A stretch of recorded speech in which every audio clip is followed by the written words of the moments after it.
I've spent a lot of time with Grant Cardone and Brad Lee and some of these people that are at a higher level that I'm aspiring to be at. And that's because I'm intentionally building my network so that I can go get that big B in front of my name or behind my name, the billion, because that's my goal, right? Yeah. I don't care when it happens. I don't care if I'm 70, but I want to build $1 billion net worth based around real estate. Mic check. I'm good. Mic check. Mic check. You can read about success all day long, but if you don't put in the work, the mindset, execution, and the hustle behind your vision, it just remains a dream. When everything goes wrong, you have to take all the responsibility. We uncover what high-level entrepreneurs, business owners do to rise up from hustling daily. So do what you feel passionate about. Take chances. The world becomes your library to help you to become better at your craft. Join me as I share with you actionable tips to help you grow your business, learn skills, and help you level up in your self-development journey. Your number one spot for business and personal growth is the Online Hustlers Podcast with your host, Esteban Andrade. Every day I'm hustling. What's going on, guys, in the Online Hustlers Podcast? As you all know, we bring in great players of the game all the time. This season 2, we're going to be bringing in people in person, people that are doing great deals, people doing a lot of good stuff in the real estate space, whether that's in tech, whether that's in coaching side, whether that's education. They're in the business, they're buying a lot of portfolio, multifamily. And today we have someone special, and his name is Justin Colby. Justin Colby has been in a space for how long, man? 15 years. 15 years. And he's been in a space for 15 years. No one that I've actually talked to so far has been that long in this podcast. There's a few people that been like maybe 7 years or so on. But he is actually one of the OGs in the real estate wholesaling side, real estate investing side. And he runs the science of flipping. So I really love that name. I'm an engineer myself. So I take everything as a science. I take sales as a science. I take marketing as a science. So you took flipping as a science. Yeah. Where did that name come from? So when I first started my podcast, it all came from a podcast. My buddy Sean Terry and I, we were just BSing and he actually gave me he was like, bro, the science of flipping. I'm like, yep, that's it. I'm going to take that. And because we were just kind of coming up with names and he didn't really love his name at the time. And so that was it. And funny, and I'm going to start this episode off on a weird foot. It actually worked against me. I got sued. Oh. And the lawyer that was on I guess it's the plaintiff's behalf, kept referencing, but it's a science, right? Flipping is a science. So it can be exact. It's scientific, isn't it? I overcame all that and I won the lawsuit. But nonetheless, they harped on this idea that there is a scientific proven model to the number every time it works perfectly. Oh. And quite literally, it is the opposite of that. Real estate is not a business that you can ever expect anything to go perfectly, let alone, being scientific down to the, gnat's ass and 0.00000%. It doesn't work that way. Yeah. So interestingly enough, that name has some history behind it, I guess. Man, that's so interesting. So you just got a lawsuit out of nowhere. I lost a lot of money on a rehab. It was $1 million+ rehab, right? And we lost. You're in the game long enough, you're not going to win every single time. And quite frankly, if anyone's out there saying that they've never lost money on flips or they've never lost money in real estate, it's because they did one deal, they made money, and they haven't done another deal. Because otherwise, they're just lying. So I say that to say, so we lost money. There was a private lender involved in the lawsuit. There was a private lender in the deal, and the private lender didn't like the idea of losing money. Yeah. Although they were a lender. Yeah. And clearly, you're taking a risk as a real estate investor. So they decided to sue. Again, as I said, we won. But no one wins. I mean, that's the reality. No one won. Yeah. Everyone ended up spending a lot of money. We all still lost a lot of money. Both sides lost a lot of money. It just sucks. But as it goes, this is kind of what entrepreneurship is. It's not always pretty. It's not always rainbows. Yeah. It's not always about the luxury you see on Instagram and all these other places. It's real, right? And if you're playing big enough, as Biggie said, right, more money, more problems. Yeah. No one wants those problems, but the reality is, if you really go for what you're trying to go for, if you're really going for something big, there's chances that things don't work out and there's problems to be had. Yeah, and you said it yourself, man. I mean, flipping is not a predictable science, but however, you can definitely, based on your behaviors and beliefs and on how you're going to take this business to another level, you can definitely like go through the seasons and beat those seasons. Of course, dude. Absolutely. I talk a lot about that. I think there's some seasonality in life, by the way. And seasons can be a week, it could be a month, it could be a year. And so what you want to do if you're in a bad season or a negative season, get through it as fast as possible. And the only way to get through it is literally through it, right? You can't go over it, can't go around it. You got to dive into it and just get through it, right? And so, we talked about how I firmly believe this is the best time to be a real estate investor, period, since 2008, right? And a lot of people are like, what do you mean? The interest rates and inflation and all this other stuff. That creates opportunity. I've been doing this 15 years, and what I've seen over the last, call it 10, since 2012, really 2010, but 2012 on, is appreciation for a decade. Yeah. And more, by the way. And so what happened is people that got into the game in the last 2 or 3 or 4 years, they likely have made a lot of money. They should have. Everyone did. If you're a real estate investor in the last 4 or 5 years, you should have made a lot of money because the market was absolutely on fire. No more than the last 2 years of COVID and interest rates being incredibly low. Yeah. But that doesn't develop a strong business owner, doesn't develop a strong hustler. It just develops kind of what I had when I first got started, which is kind of an easy road, an easy path to making money. But you don't develop skill. You don't harness a skill. You don't become stronger, right? It's like taking steroids without working out. Yeah. You might physically look amazing, but tell that person to go put up 400 pounds on a bench press and they can't do it because they're not working out. They just artificially built the muscle per se, and then they have no skill or talent behind that. Same thing that happened to a lot of people is 3, 4, 5 years. They have had wind at their back and they could do no wrong because the market allowed them to do no wrong. Yeah. So now what we've seen in the last, call it quarter, is a lot of those people are having a really difficult time and they don't have a skill set to rely on. And so now they're scrambling. And that allows us, the experienced investor, someone that has a system, has a strategy, A real business. to flourish. Yes. And on top of all the fact that, since 2008, the economy has been absolutely booming. Everyone is making money in every vertical. It's been incredible. Interest rates are incredibly low. And now there's a lot of pain in the streets, right? Name the name. Google, Salesforce, Facebook, Amazon, name the name. They're laying off people at the tens of thousands. Yes. Every day I look at not every day, but I feel like every time I look at the news, there's a headline article. Amazon, 10,000 people laid off. Facebook canceled $1 billion worth of office leases at the end of 2022. They wrote a check saying, I'm going to prepay all the rent. We're canceling the leases because they knew and know that the growth is stopping and that they can't afford the affordability of it all. That means pain's in the street and we can take advantage. Wow. What do you think that means for example, what can we learn from Facebook or all this mainstream media type of companies that we can apply to real estate? Well, I think in general, I'm more of the, to some extent, I think people don't understand. They want to tout how big their business is. They want it to look good. They want it, again, the social media effect, right?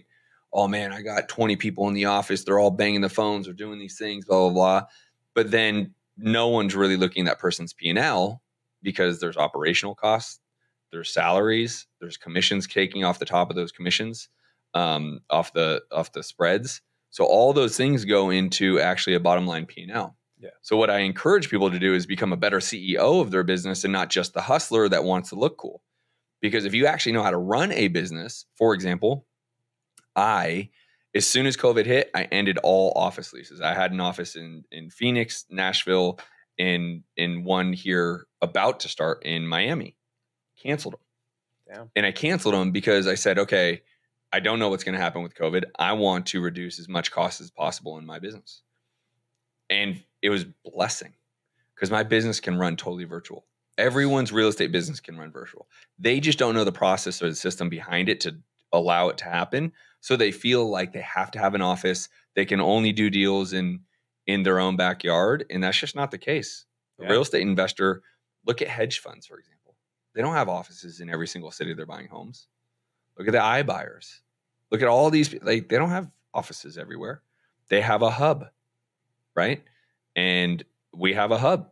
And I can do business in my real estate business, my coaching business, my SaaS business or software business. None of it has a true office, not in the sense of employees. We have office in California. I have an executive suite I was just talking to you about here in Miami, but that's basically for the executives. That's it. And you also want to bring people for the podcast. Let's go. So we'll do a lot of cool stuff. If you're watching this episode, we're going to have people on my podcast from here. I'm going to give people to Esteban to have, feature here on this podcast. It's going to be a lot of fun here in Miami. There'll be a great culture here. Are you going to be doing deals live in there, or is it going to be in the guitar again, or you have something going on where you actually help people that want to get into real estate or are already in real estate and they want to experience an entire kind of like user experience of what does it taste? What does it feel like calling a seller, talking to a homeowner? What does it feel like talking with a realtor, partner up with the realtor? So I saw that happening with Deals Live, right? I think you and Eric Klein did that. And I know it was a first time test, but I think it went well. It went so well. Yeah. So are you going to be doing that here in Miami, or how does that look like? So we're looking at my calendar. We're going to try to do one a month is what I want to do. And it is Do Deals Live. So for all of those out there that want to do some event with Ed Milet and get all rah and let's go and you can win, this is not that. Okay. This is, to your point, it is getting in the trenches, calling homeowners, calling agents, working with buyers, getting deals sold, making offers, creative finance structuring, like literally doing deals with me, my team. I had Eric Klein there to teach sales. So we are actually going to be doing another one, February 24th and 25th in Charlotte, North Carolina. I don't know if the link is Do Deals Live. I can send the link if you post it somewhere. Yeah. But we will be doing it. It's very inexpensive. For 2 days of actually getting into the business of doing deals is $297. Yeah. You can't see value like that anywhere. This is not rah-rah. For me, it was a no-brainer. Of course, right? You were there. I mean, I just want to be clear. It is really doing deals. It is really talking to homeowners. It is really talking to agents. It is really making offers. It is really finding a buyer. It is really sending that DocuSign, right? That's the intention of the 2 days. And quite honestly, it's some of the most fun 2 days I get to have. And so that's why we're doing it again and maybe doing it every month. And so this next month, the next one is February 24th, 25th in Charlotte, North Carolina. Man, and in the one day that was only calling to homeowners and calling realtors, I know there was like 16 locked up contracts. 13 locked up contracts. That is wild there in 2 days. Really impressive because like you also get the kind of the vibe of what would it be in a team that they're locking up things live, right? They're like, let's say, for example, if you ever have closers, acquisition managers locking up, and whether you do that in Zoom or in an office, you feel the same environment, right? Because like people are like locking up, hey, I just got this property under contract. Oh, what do you do differently? I want to do that as well. Like, how did the conversation go? Yeah. So what was really fun is we kind of broke the tables out into teams, and that exactly happened. Like there was one in the back right that I think they got 4 contracts of the 13. And this table, and they weren't all they're all separate. They didn't know each other when the 2 days started. They were all supporting each other, listening to each other's call, right? One person had a little more experience and would say, hey, say this, right? And so it's just a really cool, impactful, powerful 2 days, especially for those that are just having challenges right now, right? We just talked about, those people.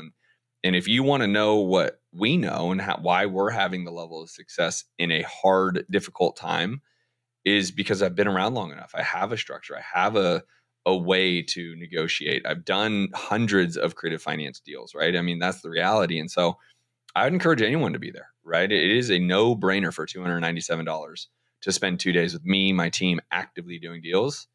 There's nothing out there in our space of real estate investing like that, right? You basically have been already through a real recession, and you've learned from that. Of course. Yeah. So like right now, that it's not the same thing as 2008, 2009. Nothing close. So you have built that muscle. You have built a recession-proof skill set. Yep. And so let's walk through people.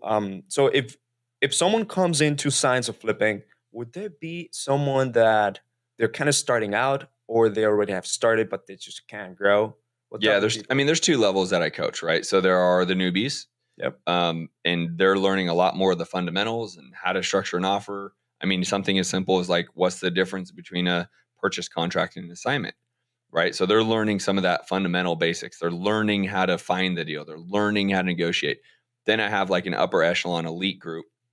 Those are doers. Those are people already actively doing deals in all different formats. I mean, I'm just thinking about who's in there. Like I have contractors in there that are, fix and flipping their own homes, but they don't know how to build a business out of it. I have a married couple in there that are like experts at seller finance notes. But they have a hard time developing their own lead sources. They buy everything from wholesalers. So they need to keep some of that margin for themselves. I mean, I just literally have wholesalers that, they do a lot of deals, but they can't build a team. So they're basically hustlers. They're in the business all day, every day. That level of coaching is different. Frankly, there's just different problems, right? They all have problems, but they're just different issues, right? And so it's more about scaling. So there are two separate levels. The higher level comes with a mastermind built into the coaching because I firmly believe in community. Obviously, you have a loyal listenership here, but community is everything. 2023 for me is all about networking. And I applaud you. You're coming with me to the mastermind, and that's incredible. And I've spent a lot of time with Grant Cardone and Brad Lee and some of these people that are at a higher level that I'm aspiring to be at. And that's because I'm intentionally building my network so that I can go get that big B in front of my name or behind my name, the billion, because that's my goal, right? Yeah. I don't care when it happens. I don't care if I'm 70, but I want to build $1 billion net worth based around real estate. Yeah. And listen, I don't come from money. I don't think everyone has their story. I was never sleeping in a car. I was never homeless or anything as a kid. But, to be able to say I can go build that through real estate might take me 2-3 decades to do it. But I know I can do it. And I feel like one of your missions is to truly transfer over that. And I feel like you're really excited about the education and the impact that you're doing. Like I saw you jumping out of joy during the Deals Live. Be like, oh my God, I love being in the education business. Yeah. And like one thing I admire from you, man, is that you actually have been in stages that are really, really big, and being in a stage, feeling the pressure of like, hey, there's so many people. Mm-hmm. Whatever I say, it's influential. Yeah. And whatever I say, also people can take it wrong, people can take it right, or they can do like mistakes out of it. But like, how do you handle that? Because like you've been with Grant Cardone recently, man. Yeah. And now that's to me, first of all, being aligned with him and being in the same space shows that you really are playing big. Yeah. First of all right, you're playing the right game. You're wanting to help a lot of people because Grant Cardone has a lot of attention and a lot of people know him. Yeah. So from here, I just feel like you're going to explode even more than what you currently have. Well, I appreciate it. Yeah. So how does it feel like really being on stage, impacting people, or what's really the mission there? So the history behind it, as a kid, I thought I was going to be a teacher. Okay. My grandmother, who essentially was my mother, she was a teacher and a principal my whole life and her whole life, right? So that's what I knew. So I thought I was going to go that direction, right? So once I got old enough to realize how much money they actually make, I decided I didn't want to be a teacher anymore. Yeah. But that the passion to give and to help and to do what teachers do, which they should be the billionaires, to be frankly. I mean, that's another subject. So then I thought, okay, well, I want to make more money while helping others. So I'm going to be a psychologist or a psychiatrist. So I told my grandma, hey, I'm not going to be a teacher anymore. I'm sorry to disappoint you. I'm going to go into psychiatry or psychology. And then I found out how much schooling is behind that. Yeah. And I said, that is also not for me. And I got my degree. I went to UCLA, and you know, I've never used my diploma, by the way. I've never had a W-2 job. I've always been an entrepreneur, always. So if you have dreams, go out and get them, because you don't have to go get a degree to do it. And so, you know, I've been an athlete my whole life. I started coaching sports and all this other stuff. And so along came this opportunity, because of my success in real estate, to create this podcast. And it led to this, now the Science of Flipping coaching platform, that I now have a platform where I can be a teacher. I can fulfill myself in what I genuinely enjoy doing, which is helping other people. I can do that now and have a business doing it that makes a whole lot more than a teacher. Nothing against teachers. I just want to build a life that, you know, I want to enjoy. And so the point to all that is, it's not about the money. It's about providing the value to these people and helping them create more money than they've ever been able to make. Ultimately creates so much more value in me that's why I do it. That's why I continue to do it. And I want to go bigger. I'm not even playing at the level I want to be playing at that game. I want to be influencing tens of thousands a year, not 1,000 a year. Right. And so if I can help those people make more money than they've ever made, if I can help them quit their job, if I can help them, like, my mission is actually to teach financial literacy through real estate. That's the mission of my company, Science of Flipping. Financial literacy through real estate, because it really all comes down to numbers in real estate. And if you can understand numbers, and you can understand being bankable, and you can understand some basic financial stuff, it'll change your life forever. And so I teach that through real estate. And so my whole thing here is, you know, what Grant really taught me over the last, call it 90 days that I've spent a decent amount of time with him, is you are doing others a disservice if you don't play big. Yeah. And in that case, you're doing yourself a disservice, but you're doing your family a disservice. You're doing the others that you can impact if you don't play big. You need to play bigger than you've ever played before. So quite literally, my business went from, you know, spending a certain dollar amount on marketing to 3Xing that after hanging out with Grant. Yeah. And the number's big, right? It's in the 6 figures. Yeah. And so that's scary, right? I mean, those are real investments every month that I make into my business, but it allows me to impact more people, and allows me to become part of circles that are playing at a much bigger level, such as Grant Cardone, such as Brad Lee, such as so many others, right? Yeah. I just told you Garrett J. White and John Whalen, and just the list goes on and on of people that I'm now in their world. They are in my world. They're in my phone. And those things ultimately are going to help a whole lot more people, because we're all servers. We all serve other people. Every name I just named, including yourself, we're here to serve others based around our current experience and our past experiences. And ideally, what we're trying to do is highlight the faults that we've had. Yeah. So people don't have to go through those faults, right? And if you can do that, then there's only upside for those people that follow us. Yeah.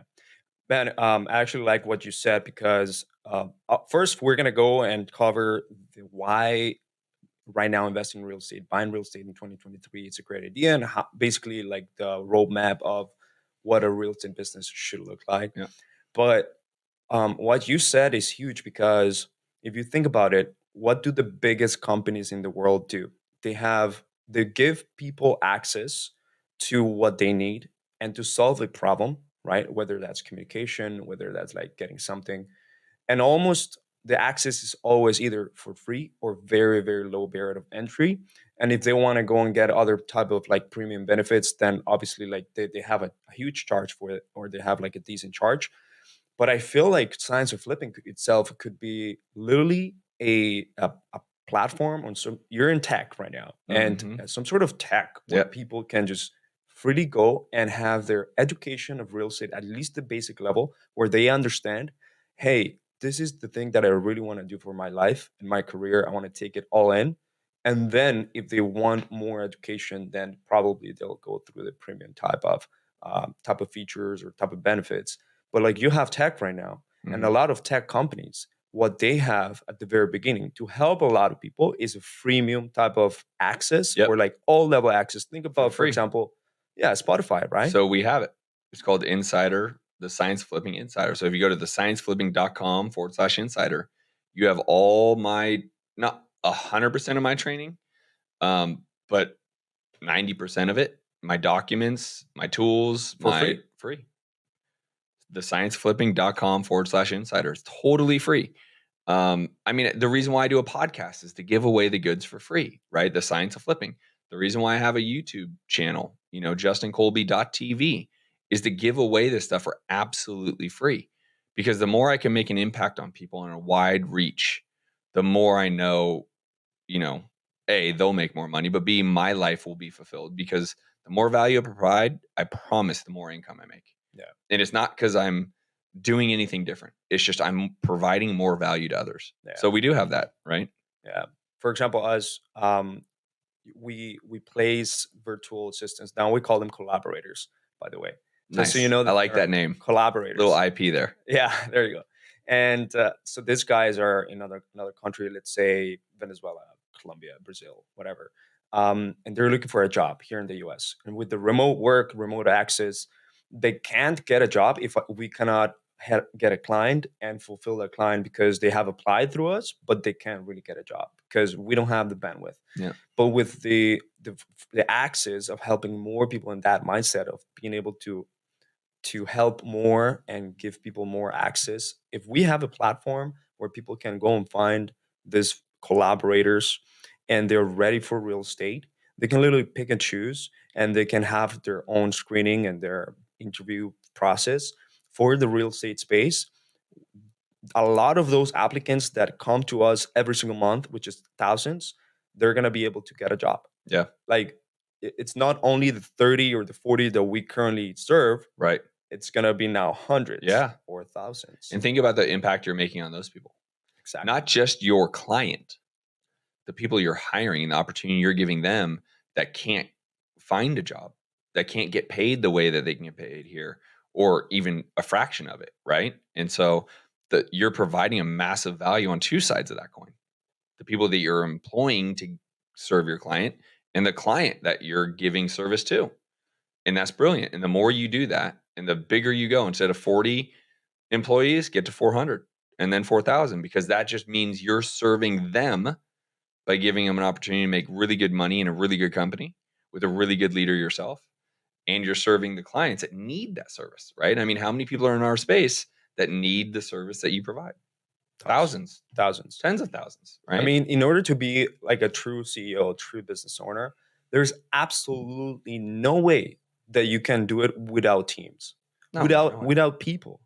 Okay, now AI is coming and things are going to be easier, but that's just like an accelerator for processes, not for like changing like the actual like team culture and whatever you're building.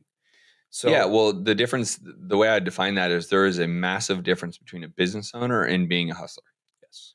So my good friend Kent Clother says it all the time, right? You got to get out the hustler to become the CEO. The challenge is becoming a CEO takes a very specific skill set. Most people don't have that skill set, and then they don't invest in themselves to learn how to do that, right? You're a great example. You're coming with me to the boardroom to kind of develop better skill set for yourself. Very successful company. And you're like, I got to level up. I need to be around the right people. Most people don't take the commitment you're taking, right? I paid in 2022. I invested $115,000 of my own money for coaching masterminds because I need to get better. I need to be bigger. I need to have a better skill set. I need to harness a skill set. And the challenge is most people say or want to have a business, but if you really look at it, they just have a high paying job because they do all the work. Yeah. They're the chef, they're the cleaner, right? They're the maid, they're the everything. Yeah. So the challenge is people need to invest in themselves. They're very quick to spend money on things, and they're very quick to not spend money on investing into themselves. Yeah. And it just doesn't make any sense. And then think about it this way. If you're hiring someone, whether that's a local employee that goes to your office or that's a virtual remote worker that works for your company, if you hire an A player always would want to level up. An A player always would want to take it to the next level, always learning, making more money, getting to higher levels on their career. So if you really want to have a great team where you're hands off in a lot of stuff and you're growing, if you're not growing, your team feels that, and you're basically dying. 100%. Especially if you have A players, they're going to look at you and be like, well, what are you doing? Like, I'm an A player. I'm trying to grow. I want to get better. And if you're not a good leader, so this goes back to the management versus leader. So I talked to a lot of my elite. We talked about like the levels of my coaching, right? You have the elite or upper echelon doers. They're getting deals done. They're in the game. They're making money. I talk to a lot of my coaching to them isn't obviously how to write a contract. It's not the basics. It's you're at a level of leadership you've never been at, and that's why it's not working for you. Yeah. You need to understand the difference between being a manager and being a leader. Too often, and I was a victim of this. The reason why I have so much passion behind this is 2014, 15. We were doing great, making a lot of money. I took what I call the owner's box, right? So put my feet up. Team's got this. We're rolling, right? But I am essentially the rainmaker of my business. Yeah. And so if I remove myself because I want to be cool and take the owner's box and tell everyone I run a business, but then the business starts to fail because I'm not being a leader to that business, then that's 100% my fault. Yes. And that's what happens is people want to build a business and hire people, but then they get them all trained and then they just let them go. And they stop leading them. Yes. Right.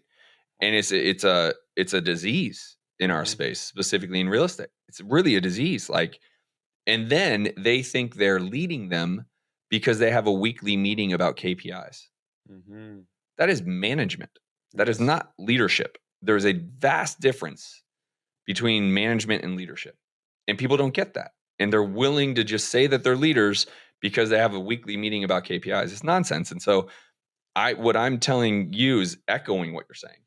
The leader needs to become a better leader all the time. There's always ways to better themselves, right? As simple as reading audio or listening to audiobooks or reading, right? Like I went on a big binge this year because my coach got me to this place of like, I read a whole bunch of stuff about the military and the leadership within the military and what it takes.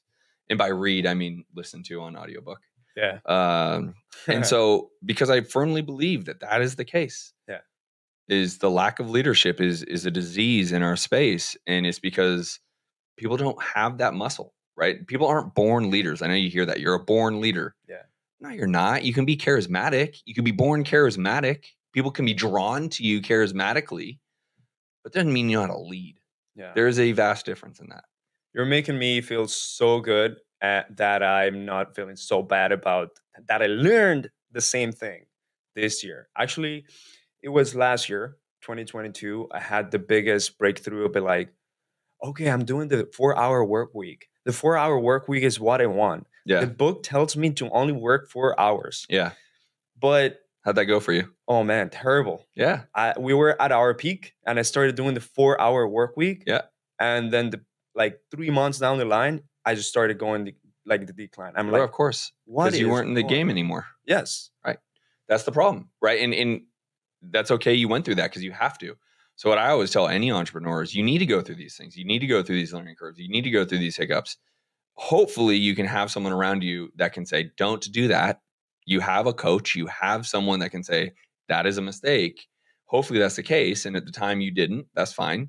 But those are the things that you realize, oh shit. Okay. Learn my lesson. If I pull myself out of this, my business goes down. And everyone goes through it. By the way, never feel bad about some challenges you might be going through because we've all gone through them. Yeah. Right. And the only difference being is I've done this 15 years and you've done it less. Right. And so, yeah, almost 3 years. Right. So that's okay. You're going to go through plenty of mistakes, but that's why you want to be in coaching or a part of a mastermind or something that you can have someone, hey, I'm thinking about doing this thing where I'm only working 2 hours a day. What do we think here? Yeah. And I'd be like, well, Esteban, about that. Yeah. Someone needs to keep you accountable. Like, of course. Like big people have always someone that keeps them accountable. So if someone joins your program, you can always notice when someone is not really doing the thing. You could call them out as a great coach, having coaching moments, because leaders will also make mistakes, even though they're making millions, helping hundreds of people, thousands of people. Hell right? Yeah. Leaders make mistakes all the time. I make mistakes all the time. I'm not sitting here. That's what I'm trying to say is that bullshit of like, bro, I got everything under control, I'm the fucking man. It's nonsense. Yeah. I'm trying to grow to a place that I have never been, right?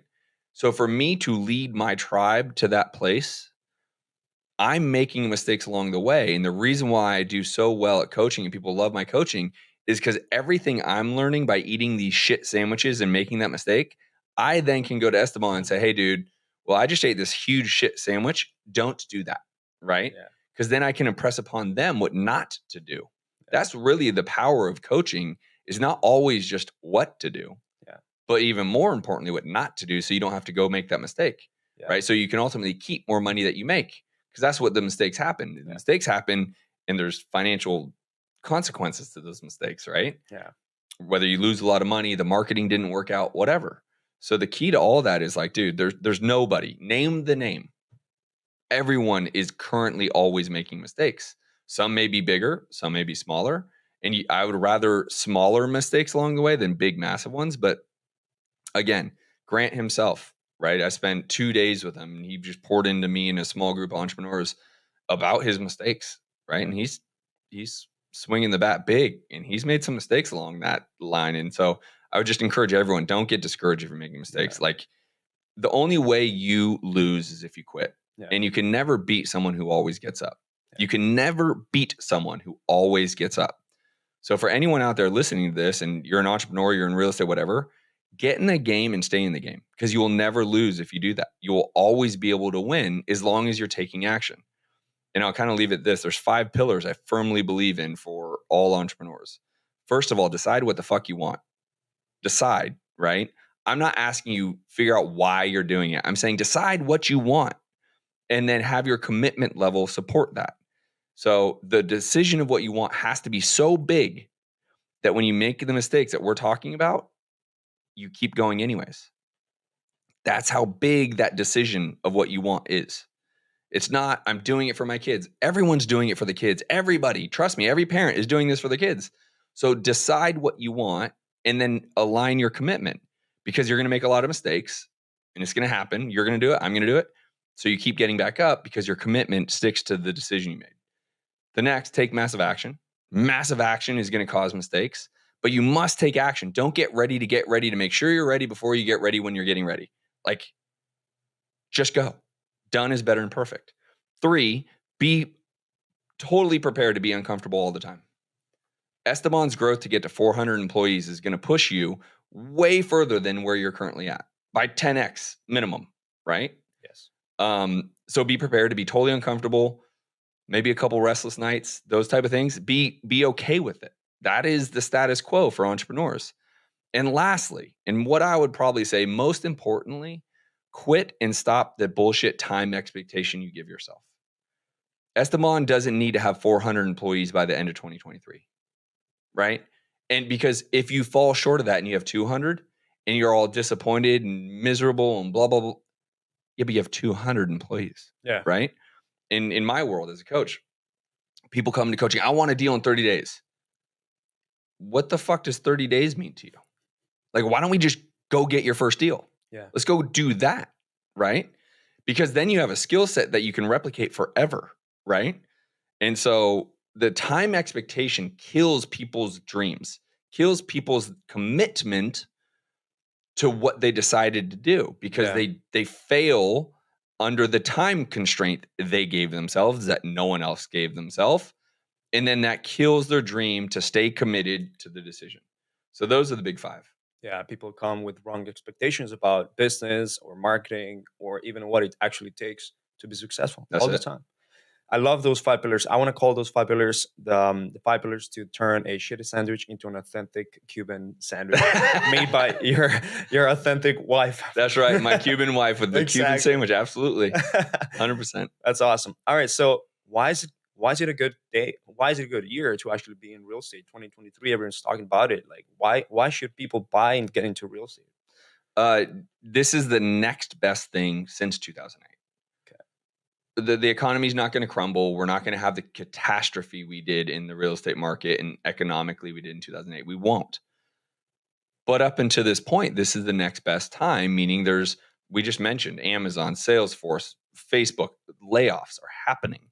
People are in financial challenging times, right? So if we as real estate investors can provide value to them, then we get what we want, which is a good real estate investment, and they get out of a challenging time. This moment is the next best time since 2008 to do that. So if you don't have that skill set, this is why you need to get in the game now. Yeah. If you want to get to building wealth, you need to get into the game now because this is the next best time to buy rentals. Yeah. If you want to get building wealth, then you need the skill set of learning how to do subject to deals, wrap deals, seller finance deals. If you don't have that skill set, this is the time to do it now because it is the next best time since 2008. And people, the haters will go, Justin, I made so much money in the last 5 years. You're fucking crazy. Bro, everyone made a lot of money in the last 5 years. The market was incredible. You did nothing special, right? Now is the time to harness that skill set so you can actually win for the next 50 years, right? That's why I say what I say. Like, I'm on a mission to get 2,000 residential doors. Love that. Right? I'm on a mission. Now, that's a good money. That doesn't get the big B, but that's good money, right? That creates an incredible lifestyle. And I'm going to do it all through real estate, right? And so, that's my mission right now is to impact as many people as possible. I'm buying deals from my students. I had a student that I taught how to structure a subject to deal. He went in, he negotiated it, locked it up. He was a little overpriced. I said, hey, dude, go back, renegotiate. I'll be your buyer. He went and did that. I bought the home. I saved the person from going to foreclosure. I had to bring 20 grand to the table, stop the foreclosure, reinstated the loan. They don't have a foreclosure on the record. My student made $8,500 on the deal, and I bought a rental. Yeah. That's perfect such scenario. a win-win. Honestly, if you create a system where even if your students are not really prepared to take it to the closing table or even keep the properties, they're still going to get an assignment fee or they're still going to get some sort of like commission 100%. because they have learned from your systems and the way that you get deals. And now you're going to be the buyer, or another student in your community can be the buyer. 100%. For example, I'm buying all the time, so I tell my clients, "Hey, you got creative deals? I'd love to buy creative deals. Send me sub-tos, send me seller finance. Yeah, I'll pay you a fee. I'll pay you whatever fee you want." But buying right now, I think it's one of the easiest way to get into the real estate game without having to go through the traditional, asking for a loan and things like that, and still be able to build your portfolio, creative financing and stuff like that. I feel like you have incorporated that way more this past few months into your coaching and everything. Yeah, because the market, right? So what I'm telling everyone as a coach and then also in my own business, people are going to need our help now. They need to get more creative.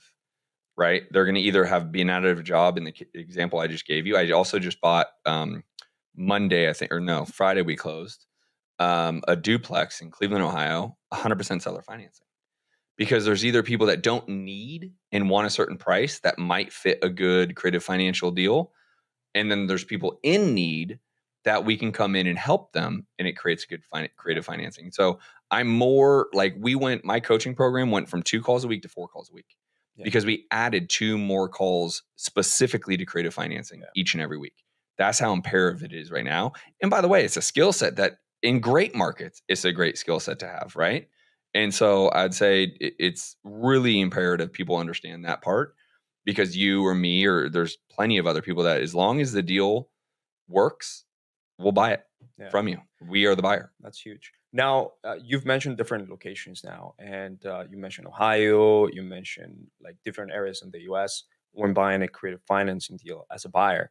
Like a lot of people ask me like, man, I don't want to buy if it is not like in my area because I'm not going to be able to like take a look at it, manage it. Like, how do you currently do it, or how do you currently tell your students? I think people are short-sighted by saying they have to be in their market. Yeah, I understand what they're saying. I just think that's not a way to grow. You're going to do it very, very slow. There's not going to be very many deals in your market. I have rentals in Alabama. I have rentals in Oklahoma. I have rentals in Ohio. I think that's the 3 states I'm in different cities, by the way. But, this business can be run totally virtual.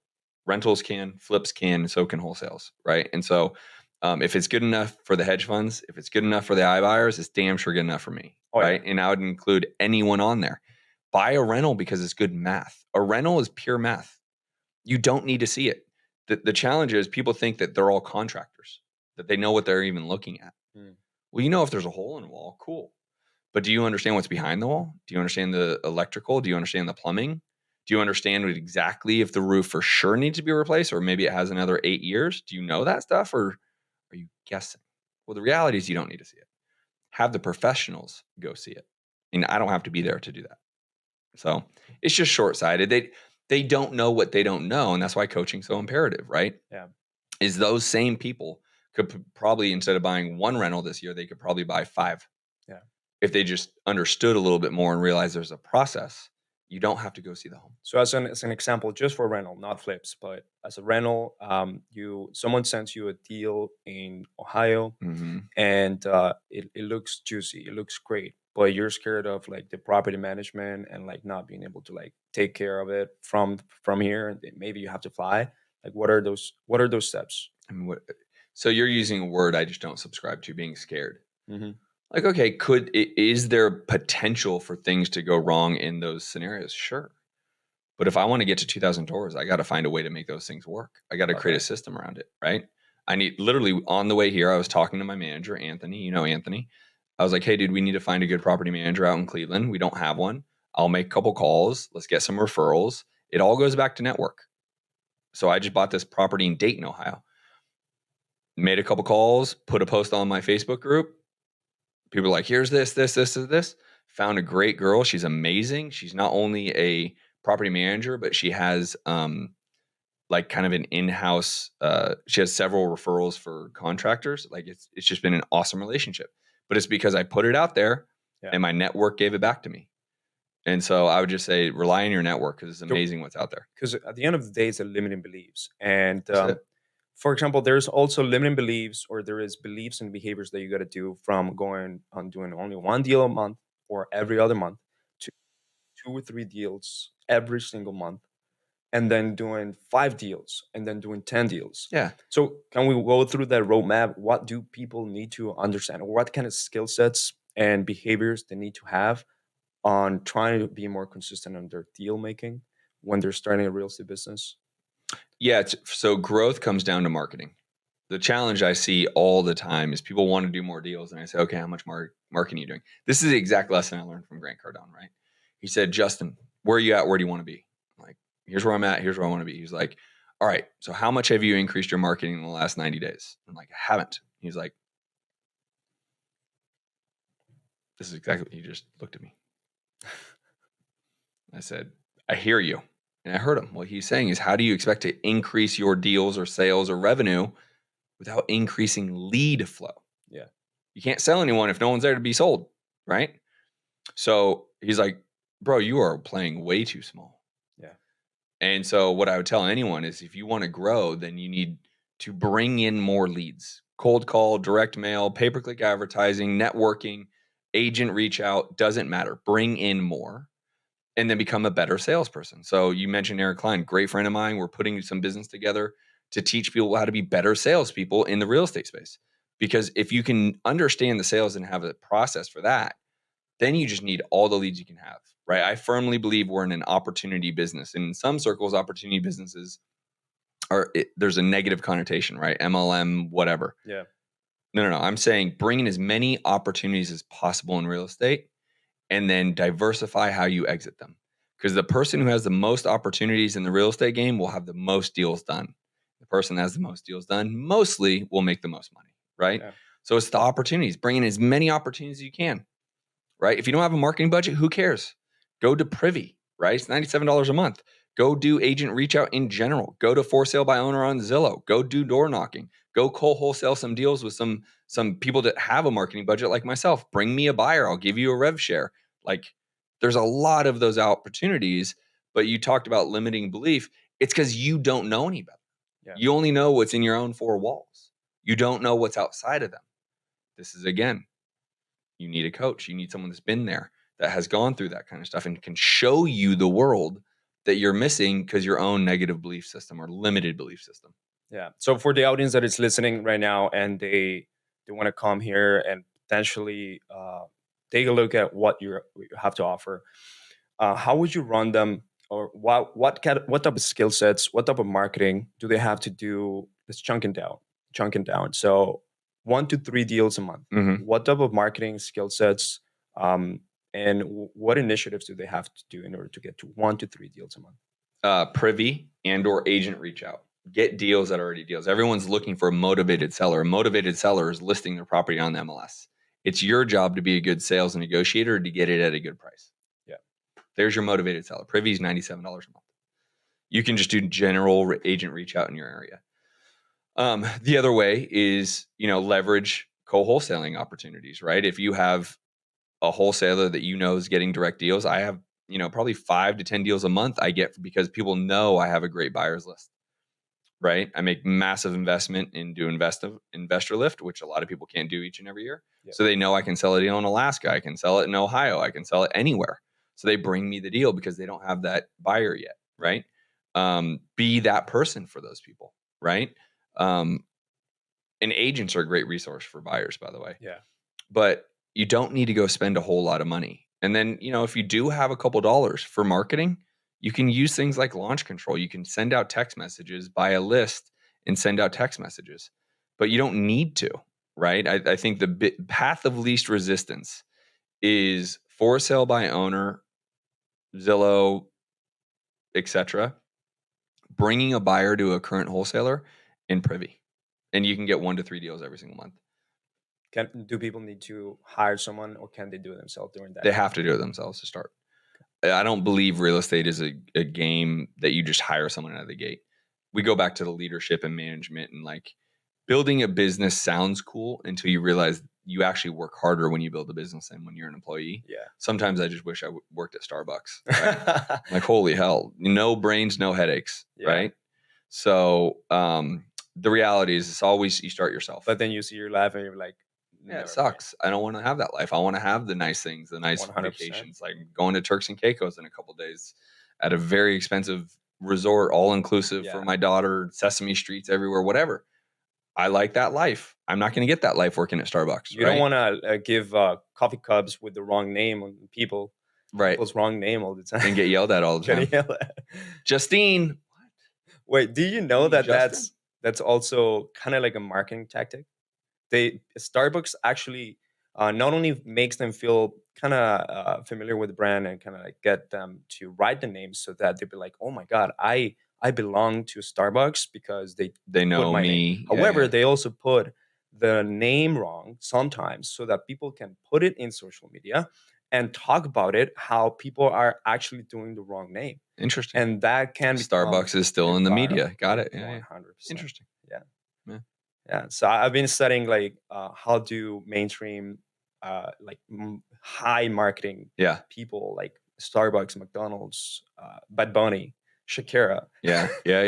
all those guys are doing like marketing. Interesting. That was really interesting. Yeah. But anyways, all right. So if someone has agent outreach or co-wholesaling, and maybe they're doing direct to seller marketing with SMS and launch control, 3 to 5 deals. What type of skill sets, what type of hires, and what type of behaviors do they have to implement to get to 3 to 5 deals a month? Well, so the behavior has to be, right, make the decision that you want to do 3 to 5 deals or 1 to 3 deals. And then the next thing is you got to commit to it. So that's the behavior. The commitment is the behavior, right? Taking massive action. So again, my whole thing is how many offers did you write this month? Because if you're writing 3, then you're not going to get 3 deals. Like you won't get 1. So it's just, there's revenue generating activities. And that is the biggest of them is making the actual offer. But there's also how many calls did you make to realtors? How many calls did you make to homeowners? How many offers did you make verbally? How many offers did you make via DocuSign or whatever? And you just need to do more, right? So it's always about the actions that you take. A lot of people just stay busy to stay busy because they want to feel like they've achieved something. Man, my day was so long. I'm so tired. And then I can ask them, well, how many offers I didn't put out any offers. Well, brother, I don't know what you were doing all day, but it was not being productive. You think you were being productive, but really you were just creating shit for yourself to do so you can feel like you were productive, but none of it was going to generate another deal or more money for you. So really, you just want to feel good about yourself and check off all these check boxes So you can say, I did everything I set out to do. None of that drives your business forward, and none of it creates more revenue for your business. So really, you didn't do shit in my eyes. Yeah. That's how people work. So putting out offers, but you can have offers if you don't have lead gen, if you don't have appointments that you're talking It's cyclical, right? You got to become a brilliant marketer. And if you don't have money to spend money on marketing, then you need to find cheap and or very inexpensive, right? Previous $97 a month, your services they can start to use, right? They can use your services to go reach out to sellers because they don't have time or want to. Well, that's very inexpensive relative to hiring someone in the United States to be calling every single day. So there's opportunity out there, but you got to start with bringing in the lead. Yeah. Find as many opportunities, right? You can, people find leads. So for example, I get leads not only with paid marketing, but also because I built an authority. Like if I got good at something, now I'm giving back to the community.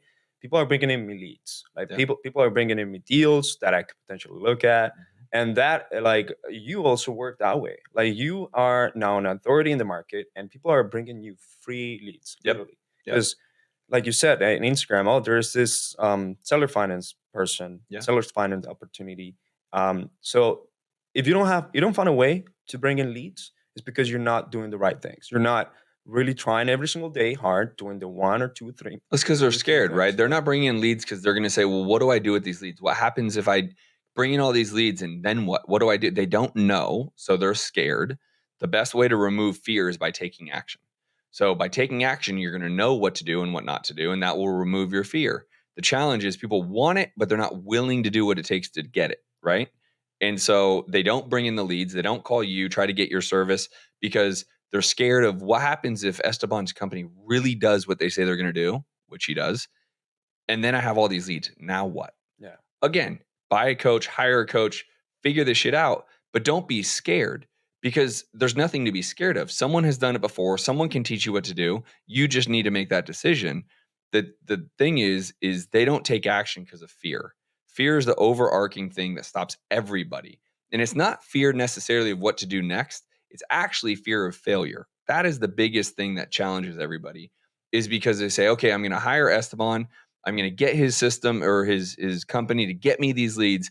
And then they're going to sit there and I'm not going to know what to do. And then my friends and family are going to call me a failure for trying to be an entrepreneur when really I'm just a Starbucks employee and I can't do anything. The fear of the judgment of their friends and family quite literally stops people from doing anything. Yeah. Because they can hire someone to teach them what to do with those leads. Yeah. More than anything, they're scared to actually get started because if they get started, they know they're going to tell their friends and family. And they know if they don't complete what they started, they're going to say, yeah, I told you not to go do this. You should have just stayed at your job at so-and-so company. Yeah. Right. And that is the biggest challenge we have in our space. Man, don't go blindsided. Like if you're listening to this and like, for example, you want to scale up, you want to grow. If you go blindsided on what to do, there's a science for marketing. Capture attention. When you get the attention, then and you get an interest, start a conversation. But then there's a science of conversion. When you got the interest and you start a conversation, how do you convert that lead into a deal? Like it has a follow-up and sales process, right? The science of conversion. And all of this goes within the science of flipping. I was just going to say, I like that you keep saying science. I see what you're doing there. I love the whole concept. Yeah. Also the science of science of sales, negotiating. Yeah. I mean, it's everything. Of solving a problem. That's totally it. Like you can't just be giving out like cash offer to every single person that comes in. Like that doesn't make sense for someone that maybe fits sub to or creative finance deal. Doesn't make sense. So now you have to, because there's a science towards converting more. There's a science toward flipping more. There's a science to growing your business. Then learn those skills, such as, okay, doesn't work for wholesale. Let's learn what Justin Colby is doing 2 times a week. Yeah, which is now doing creative financing. That's right. Right. So what else is there? Like what type of hires do you think that someone that is doing 3? It depends on who your audience is, but I would say if you're doing 3 to 5 deals a month, you don't need to hire. You're getting to 5 plus, I would hire a personal assistant. I'm not saying executive assistant. I'm saying personal, meaning they literally handle all the things. I use great analogy of this would be what I'm trying to sell my wife on is a nanny. not because I want someone to babysit our child or raise our child. It's because I want someone to take off all the shit that she doesn't want to do off her plate so that she can go get her hair done, so she can go get her nails done, so she can go to the gym, so she can do the things that keep her healthy and mentally stable, such as she could do the laundry. The nanny could do the laundry. The nanny could make the lunches. The nanny can make us dinner, and we just put it in containers and heat it up at night. The nanny can do these things around the house that can help my wife. Same thing in a business. I need an assistant to do shit that I don't want to be doing, so I can focus on what? Generating more revenue. So kind of like an executive assistant would be. Yeah, but I just don't like using the executive part, because an executive assistant, like, they're very task oriented around the business. I'm talking about anything. Yeah. Like, you might need someone to go walk a property and take pictures. Yeah. I don't know if that's an executive assistant. That's kind of a person. Hey, can you go walk this property? Hey, can you go grab me lunch right now? Hey, can you go? Like, that's the first hire every time. I don't care if they're an executive assistant person, like someone to do the shit you don't have time to do because it doesn't generate you revenue. You should be generating revenue. Yeah. End of story. So until what point should they be super ultra busy? Let's say 70%, 80%, or 90% of their time until like they hire someone that helps them with the entire. I try to say, I kind of make it a benchmark. You created a business, you own a business, you started a business so you can live an incredible life. That life usually revolves a lot of money. Yeah. Right. And so all the people who say like, it's not all about money, it is all about money. Because if it wasn't all about money, you wouldn't go to your job 40 hours a week working for money. 100%. So it's all about money. Yeah. Let's just be very clear. So if you want to have that life, then I would say before you hire, you should be earning roughly 250 grand a year. Then hire somebody. But don't hire someone until that point, because you're just taking money out of your pocket. I call it being lazy. Yeah. If you're not making $250,000 a year and you're hiring people, then you just don't want to do the work. To me, that's being lazy, because you could actually be making more money. Yeah. Right. So I kind of put a dollar amount on it. It's not a deal thing. Right. If you can start to get to a place where you're making that kind of money, 20 grand a month, sure, go ahead and hire somebody. Right. I mean, 20 grand a month could be 2 wholesale deals a month. Yeah. Really. That's all it could be. It's not crazy. Right. It could be 1, right? If you have a $20,000 average, it's 1 wholesale deal a month. So, I kind of say, but even then, if you're only doing 1, like, do you really need to hire someone? Yeah. Or are you just being lazy? Yeah. But I would say you should at least be making that type of money before you consider it. Yeah. I agree 100%. You're a big fan of having US based people, right? I am. My cold calling, not mine, I don't own it, but the one I use in Mexico. And I like that. The same reason why I like your business. I like the bilingual aspect, specifically English and Spanish. Yeah. There's just so many Spanish speakers here. It just can go a long way. So I really like that. But yeah, in terms of like the true team, they're all US based. Love that. Man, if someone wants to reach out, there's so much to talk about, by the way. Totally. Like, but I can come back and do it again, bro. We'll do it again. We can do another episode, man, like, and go deeper into other stuff. It Sure. was really cool. But I respect your time, and we're almost here an hour. Yeah. It's awesome. Like, I feel good talking with you, man. So if someone wants to reach out to you, to your team, like, what's the best way to do it? Social media, go to the Justin Colby at Instagram. It is really me. We will have a conversation. You can ask me questions.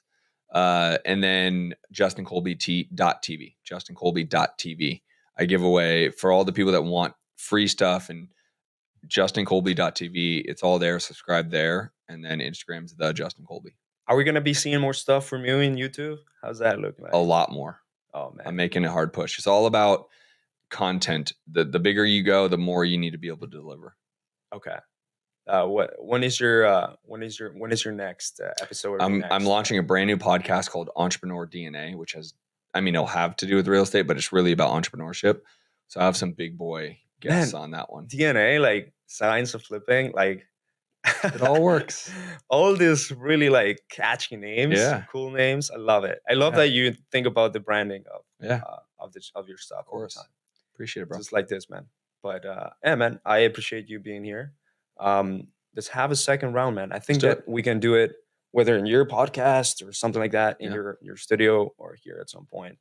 And everyone that is looking to know more about Justin Colby and science of flipping, go and follow him on social media. Also, make sure that you wait for the launch of that podcast, the Entrepreneur DNA. Yeah, That sounds it'll be awesome. pretty dope.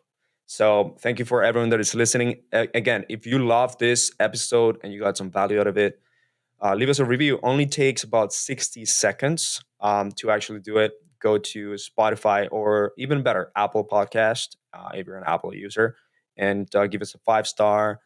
Tell us what you think about this episode, and check out the other episodes. We're going to be bringing in huge players in the game. I call it diamond type. So, all right. Thank you so much, Colby. Thanks, dude. Justin.